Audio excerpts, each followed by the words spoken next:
সারা দেশে মব সৃষ্টির অপচেষ্টা, শিক্ষা প্রতিষ্ঠানে শিক্ষার পরিবেশ বিনষ্ট করা এবং আইনশৃঙ্খলা পরিস্থিতির অবনতির প্রতিবাদে বিক্ষোভ মিছিল ও সমাবেশ করেছে ছাত্রদল।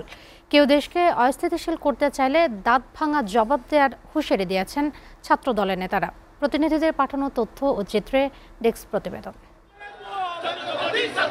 সারা দেশে আইনশৃঙ্খলা পরিস্থিতির অবনতির প্রতিবাদে বিক্ষোভ মিছিল ও সমাবেশ করেছে বরিশাল মহানগর ছাত্রদল। সমাবেশে ছাত্রদলের নেতারা বলেন, দেশে মব সৃষ্টি করে একটি চক্র ষড়যন্ত্র শুরু করেছে। কেউ দেশকে অস্থিতিশীল করতে চাইলে দাঁত ভাঙা জবাব দেওয়া হবে।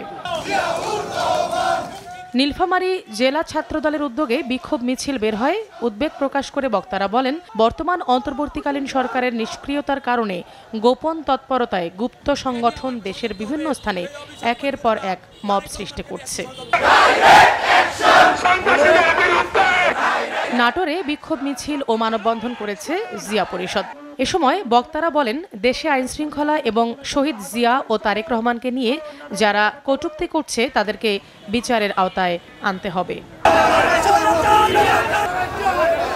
সারা দেশের ন্যায় টাঙ্গাইলেও ছাত্রদলের বিক্ষোভ মিছিল হয়েছে। শহরের শহীদ স্মৃতি পৌর উদ্যান থেকে একটি বিক্ষোভ মিছিল বের হয়। শহরের বিভিন্ন গুরুত্বপূর্ণ সড়ক প্রদক্ষিণ করে কেন্দ্রীয় শহীদ মিনারে সমাবেশ হয়। আইনশৃঙ্খলা পরিস্থিতি অবনতির প্রতিবাদে ঠাকুরগাঁওয়ে বিক্ষোভ করেছে ছাত্রদল। জেলা বিএনপির কার্যালয় হতে একটি বিক্ষোভ মিছিল বের হয়ে শহরের প্রধান প্রধান সড়ক প্রদক্ষিণ করে একই স্থানে গিয়ে শেষ হয়। নোয়াখালীতে বিক্ষোভ মিছিল ও প্রতিবাদ সমাবেশ করেছে ছাত্রদল। জেলা শহর মাইজদীতে এই বিক্ষোভ মিছিল ও প্রতিবাদ সমাবেশ হয়। SATV news desk.